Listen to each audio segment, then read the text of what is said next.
In the previous spoiler, it was mentioned that Luo Feng was treacherously ambushed by King Tianjin, narrowly escaping the crisis of demise. At the very last moment, a spatial passage exit suddenly appeared behind him, and an irresistible force surged forth, dragging Luo Feng into it by sheer force. At that time, King Heavy Arrow, carrying out Luo Feng's order, was assisting another human limit King Immortal powerhouse in resisting the demon race camp's assault. He was too far away to leap in for rescue, let alone enter the passage together with Luo Feng. As the exit instantly collapsed and vanished, he could only watch Luo Feng disappear. Fortunately, due to the powerful soul bond between Luo Feng and King Heavy Arrow, as long as the distance did not exceed its limit, they could still communicate through consciousness. Within the Star Tower, the farthest distance was no more than 9 light-years. Therefore, no matter how many forbidden spaces separated them, the two could remain consciously connected. Upon learning of King Tianjin's true nature, Luo Feng immediately ordered through consciousness that King Heavy Arrow should regroup with the other human King Immortals and reveal Tianjin's scheme to their fellow Limit King Immortal companions who were likewise in peril, making survival and retreat their top priority. After all, under King Tianjin's command was a peak King Immortal powerhouse skilled in the field of soul, 2 demon race Limit King Immortals, and 3 more Limit King Immortals from the Demon Squad, which equivalent to 7 Limit King Immortal powerhouses gathered together. How could Luo Feng recklessly have King Heavy Arrow risk himself for revenge on his behalf? If they failed, not only would this Limit King Immortal soul slave be lost in vain, but even the heavy treasure, the Purple Bell, would end up in enemy hands as spoils. After entering the spatial passage, the strange thing was that Luo Feng did not arrive in another forbidden space. Instead, he was swept along by an invisible force through a colorful passage and carried straight into a grand hall. At the same time, a snake man being resembling Medusa appeared, claiming to be a human named Beauty. You might wonder why some lifeforms resembling humans are not considered human, while others with human bodies and beast tails are classified as part of the human race.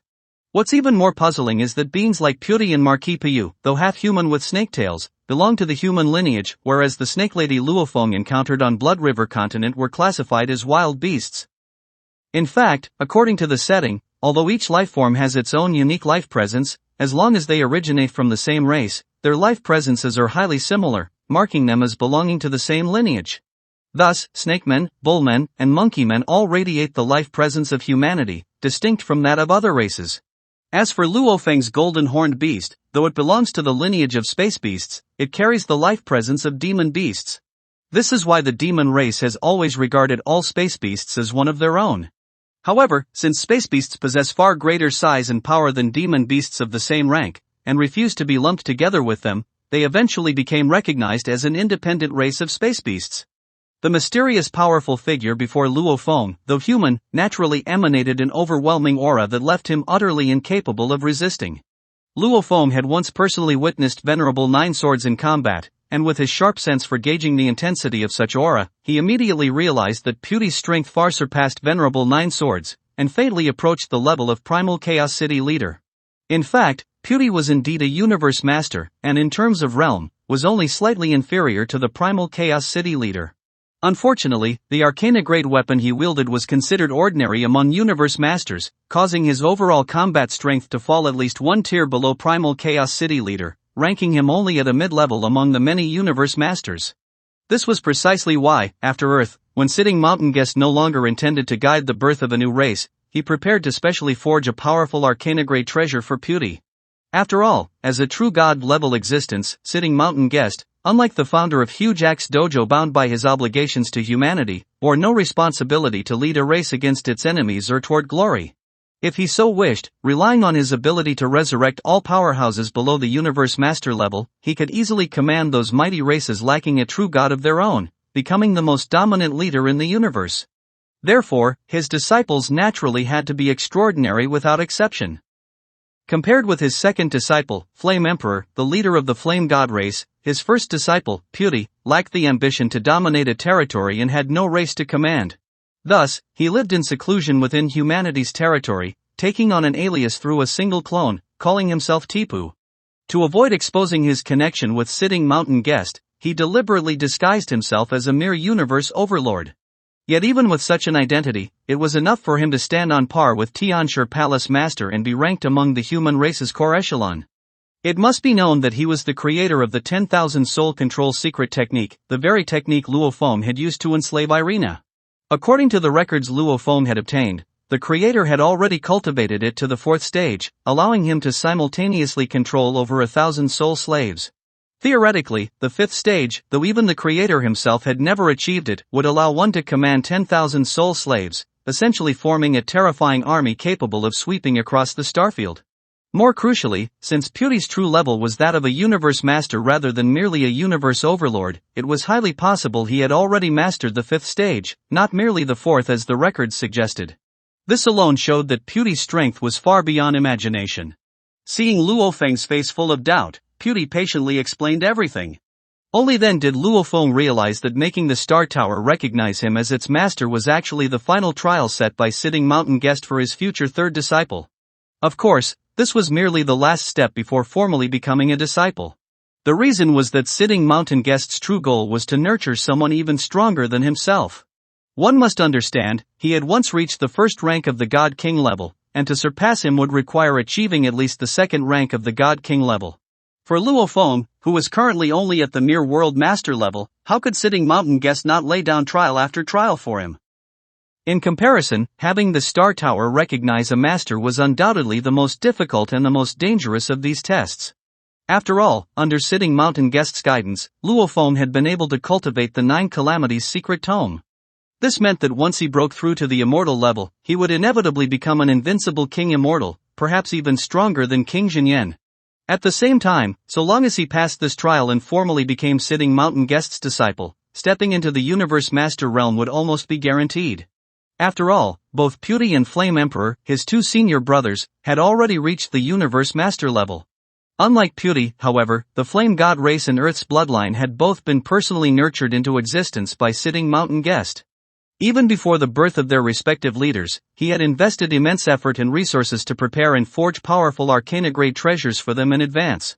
Thus, the strongest of these 2 lineages were destined to become his 2nd and 3rd disciples.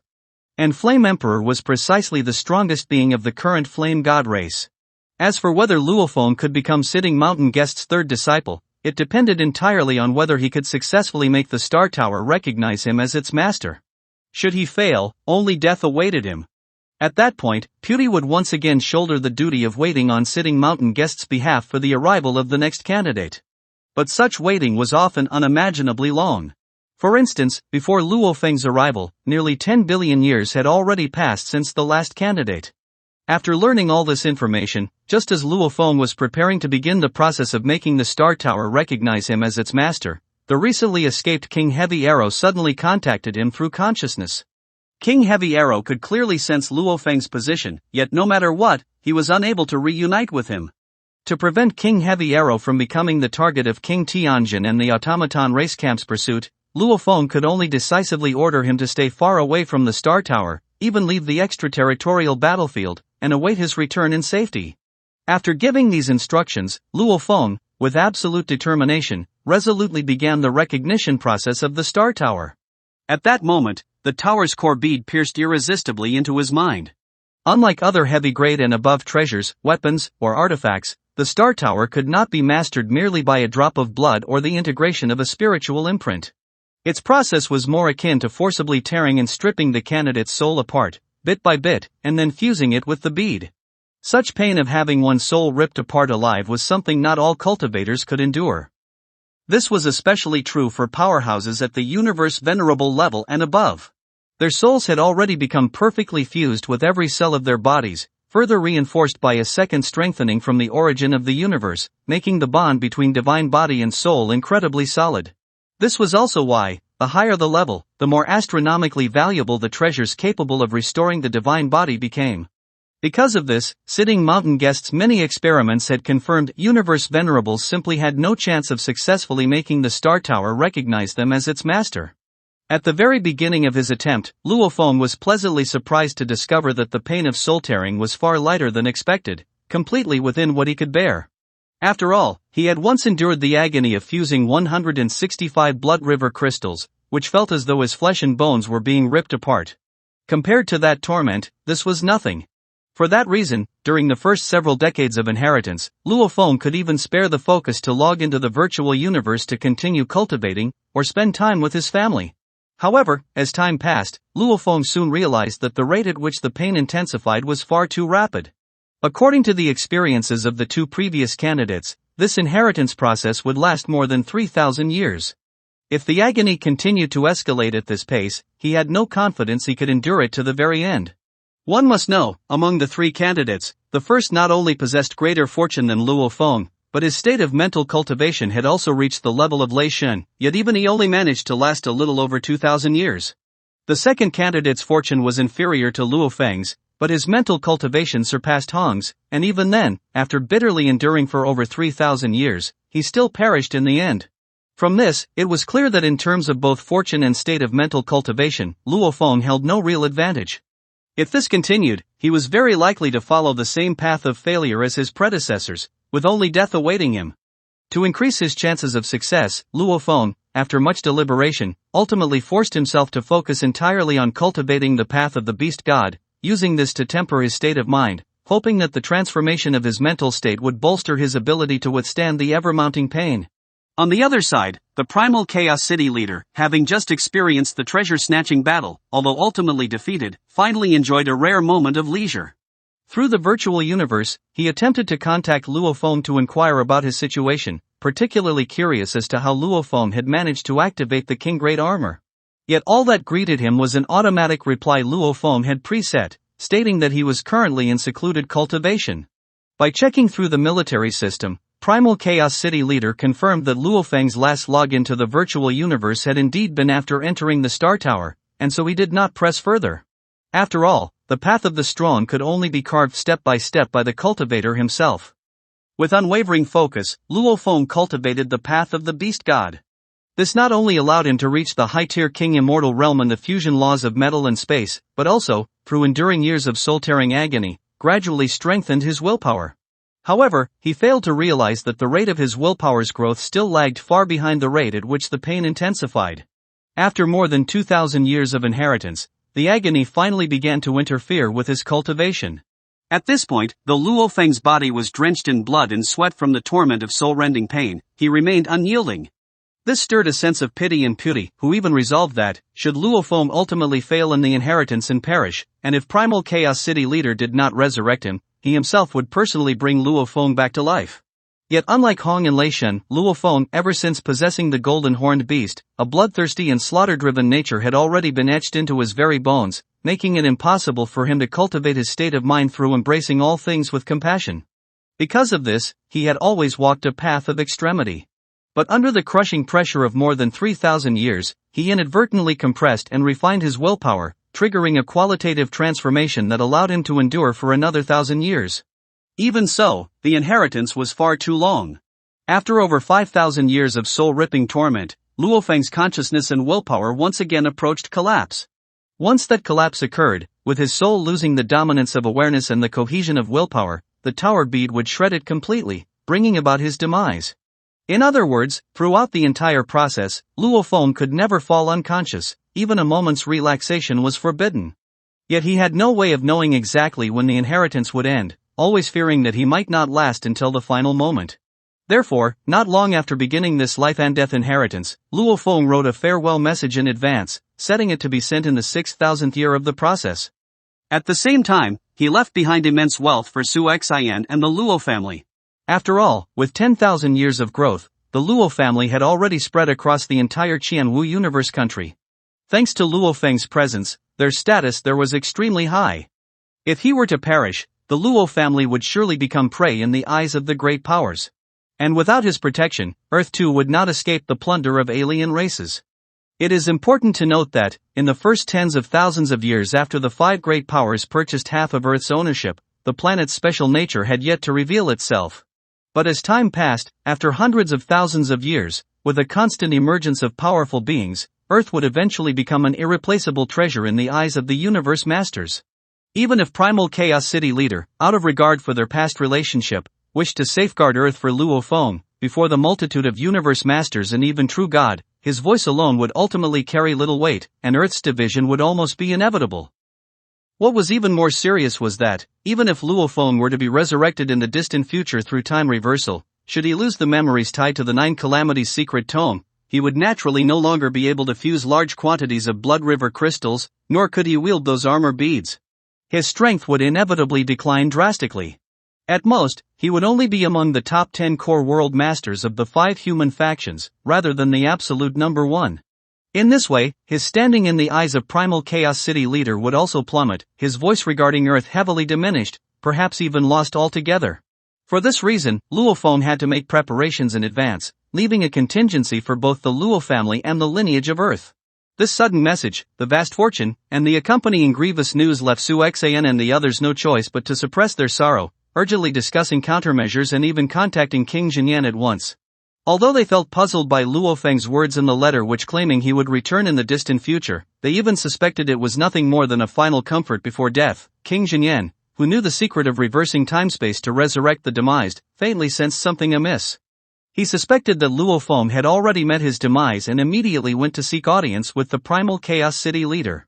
However, unlike King Jinyan, Primal Chaos City leader could easily sense that Luo Feng's life presence still lingered within the Star Tower.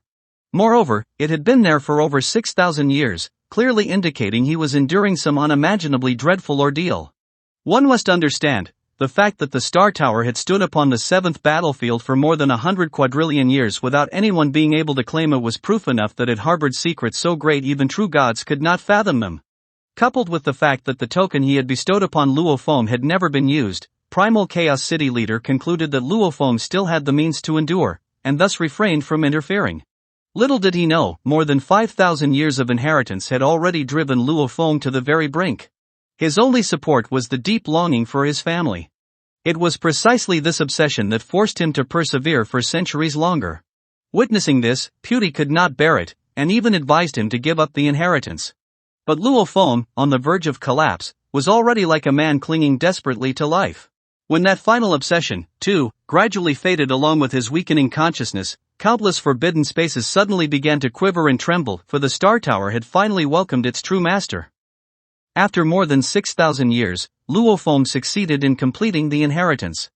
At that very moment, utterly exhausted in both body and soul, he could no longer hold on and immediately fell into a deep sleep, as if slipping into death itself. He was simply too tired. After nearly 10 years of slumber, Luo Feng finally awoke. As his eyes slowly opened, a familiar, warm voice resounded. And beyond Putti, a colossal figure nearly 1,000 meters tall appeared before him. So, who exactly was this mysterious giant? Could Luo Feng truly take possession of the Star Tower and unleash his vengeance upon King Tianjin? Stay tuned for the next spoiler, where I will reveal everything to you. Well, that's all for this video. Thanks for watching this video. Wish you a wonderful day.